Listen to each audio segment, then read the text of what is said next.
একটা ক্যাপ্টেন হলে আমাদের মতো দেশে আসলে অনেক চ্যালেঞ্জ থাকে, কারণ আমরা অনেক বেশি ম্যাচ জিতি না। হিউজ অ্যামাউন্ট অফ প্রেশার কিন্তু ওই ক্যাপ্টেনের উপরে আসে। আপনাদের পার্সোনাল এজেন্ডা থাকতে পারে, আপনাদের অনেক প্রবলেম থাকতে পারে, সেটা আমাদের আসলে দেখার বিষয় না, আমরা দেখতেও চাই না। আমরা চাই যে মাঠে খেলাটা হোক, এবং আমরা এই ধরনের কোনো কিছু চাই না যে কারো পার্সোনাল কোনো প্রবলেমের কারণে ক্রিকেটাররা ক্ষতিগ্রস্ত হোক। আমার সঙ্গে আছেন বাংলাদেশ টেস্ট দলের অধিনায়ক নাজমুল হোসেন শান্ত। এই বছর টেস্ট ক্রিকেটের সর্বোচ্চ রান সংগ্রাহক ছিলেন বাংলাদেশের হয়ে। শান্ত, আপনাকে স্বাগত। আমি যদি আপনাকে জানতে চাই আপনার কাছে, যে একসময় আমরা বিসিবি দুইটা জিনিসে আপনার এক্সপেরিমেন্ট করেছে। একটা, কখনো 3 ক্যাপ্টেনে হেঁটেছে, কখনো 1 ক্যাপ্টেনে হেঁটেছে। তো আসলে দুইটার ভালো দিক মন্দ দিক কি? যে ধরেন একজনের হাতে তিনটা দলই থাকলো, সে সব দেখে সামলানোর একটা সুযোগ থাকলো। আবার চাপ কমাতে খেলোয়াড়ের পারফরমেন্সটা একই সঙ্গে ক্যাপ্টেনকে যদি পারফর্ম করতে হয়, সেক্ষেত্রে একটু চাপ কমানোর জন্য হয়তো 3 ক্যাপ্টেনে যেতে পারে। তো কোনটার কি পজিটিভ নেগেটিভ দিক আপনার মনে হয়, কোনটা বেটার? না, আমার কাছে মনে হয় যে এক যত কম ক্যাপ্টেন থাকবে দলের মধ্যে সব থেকে ভালো। এটার পেছনে কারণ হইলো যে ও ক্যাপ্টেনের প্ল্যান করাটা ইজি হয়ে যায়, এবং সে আসলে ক্লিয়ারলি জানে যে কাকে কখন কোন সময় খেলাইতে চাই, এবং আমার মনে হয় যে সিলেক্টররাও যায় কমফোর্ট থাকবে, কোচরাও কমফোর্ট থাকবে। বাট এইখানে একটা ক্যাপ্টেন বা দুইটা ক্যাপ্টেন, এটা ডিপেন্ড করে আসলে পার্টিকুলার ওই মানুষের উপরে যে সে আসলে করার জন্য প্রস্তুত কিনা।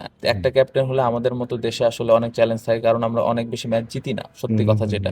এবং পাশাপাশি আমাদের হিউজ অ্যামাউন্ট অফ প্রেশার কিন্তু ওই ক্যাপ্টেনের উপরে আসে। সো এই প্রেশারগুলো নেওয়ার মতো কতটুকু অ্যাবিলিটি আছে ওই ক্যাপ্টেনের, এটা ইম্পর্টেন্ট। কেউ যদি ওটা নিতে পারে, আমি মনে করি যে যত কম ক্যাপ্টেন থাকবে ততই ভালো। বাট 3 ক্যাপ্টেন হলে যেটা আপনি বললেন যে সুবিধা কি থাকতে পারে, হ্যাঁ, ওই পার্টিকুলার ওই ক্যাপ্টেনটুকু হয়তো একটু প্রেশার ফ্রি থাকতে পারে যখন সে ক্যাপ্টেন্সি করবে না। বাট এগেন আমি মনে করি যে যদি কেউ নিতে পারে 3 ফরম্যাটের মানে দায়িত্ব, কেন না, তাহলে আরো ইজি হয়ে যায়, এবং আশেপাশের যে প্লেয়ারগুলো আছে তাদের জন্যও ইজি যে আসলে আমি একটা ক্যাপ্টেনকেই ফলো করছি, একটা ক্যাপ্টেনের কমেন্টটাই ফলো করছি যে আসলে ওই ক্যাপ্টেনটা কি চায়। সো এটা ওই বাকি প্লেয়ারদের জন্য ইজি হয়ে যায়। সো আমি মনে করি যে যত কম ক্যাপ্টেন ড্রেসিং রুমে থাকবে ততই ভালো, বাট ডিপেন্ড করে আসলে কে কিভাবে নেয়।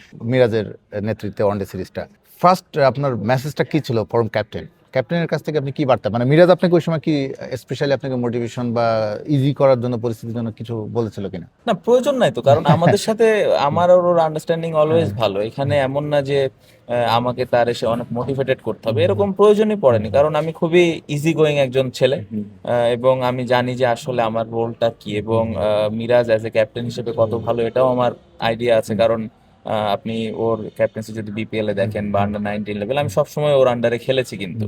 সো আমি জানি যে ওর ওর প্ল্যানিং বা ও কি চিন্তা করে ক্যাপ্টেন্সিটা করে। সো মানে আমার সাথে ওর কমিউনিকেশন খুবই ভালো। টিমের কোনো প্রয়োজনের ক্ষেত্রে কোনো ইনপুট যদি দেওয়ার প্রয়োজন পড়েছে, আমি চেষ্টা করেছি দেওয়ার। বাট এরকম কোনো বাড়তি চাপ ওরও নিতে হয়নি, বা আমার দিক থেকেও কখনো আসেনি। আমরা দুজনই খুবই কমফোর্ট ছিলাম, এবং এখন পর্যন্ত খুবই ভালোভাবে যাচ্ছে।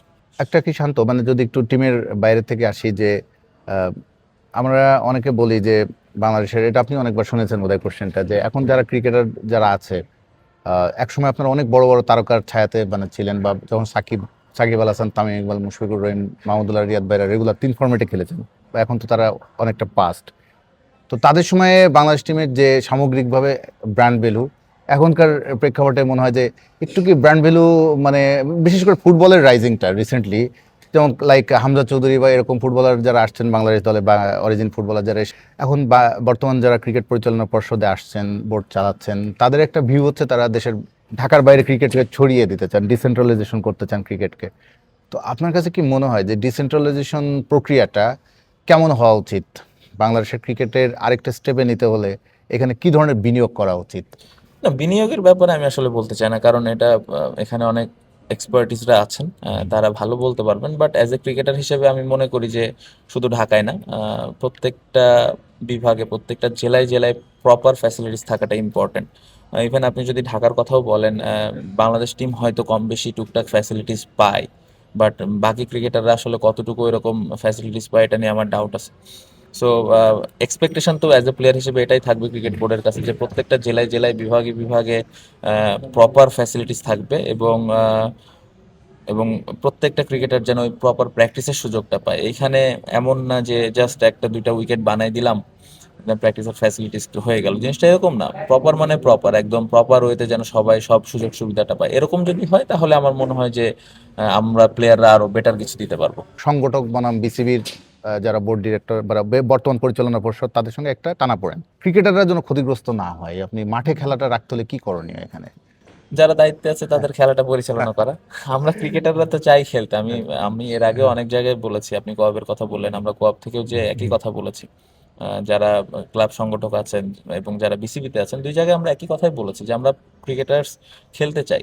সো আপনারা আপনাদের পার্সোনাল এজেন্ডা থাকতে পারে, আপনাদের অনেক প্রবলেম থাকতে পারে, সেটা আমাদের আসলে দেখার বিষয় না, আমরা দেখতেও চাই না। আপনারা আপনাদের সমস্যাটা সমাধান করার চেষ্টা করেন, বাট মাঠের খেলাটা মাঠে যেন প্রতি বছর সময়ের সাথে সাথে গড়ায়। কারণ এখানে দুইটা জিনিস, একটা হলো রুটি রুজির ব্যাপার, আর একটা হলো যদি খেলাগুলোই না হয় তাহলে আমরা কিভাবে বাংলাদেশ দলটা সামনের দিকে আগাবে। আমরা সবসময় বাংলাদেশ দল আহ, আশা করি যে আমরা ইন্ডিয়ারে হারাবো, অস্ট্রেলিয়ারে হারাবো, বড় বড় দলে হারাবো। তো যদি খেলাই ঠিক মতো না হয় বা খেলাটাই প্রপার ওয়েতে না হয় তাহলে এই জায়গাগুলোতে কিভাবে ইমপ্রুভ হবে? সো অ্যাজ ক্রিকেটার্স বলেন বা কোয়াবের একজন মেম্বার হিসেবে বলেন, আমরা চাই যে মাঠে খেলাটা হোক, এবং আমরা এই ধরনের কোনো কিছু চাই না যে কারো পার্সোনাল কোনো প্রবলেমের কারণে ক্রিকেটাররা ক্ষতিগ্রস্ত হোক। সো এটাই চাইবো যে তারা তাদের পার্সোনাল সমস্যাগুলো সমাধান করবেন, বা পার্সোনাল সমস্যা যদি সমাধান নাও হয়, খেলাটা যেন কন্টিনিউ চলতে থাকে।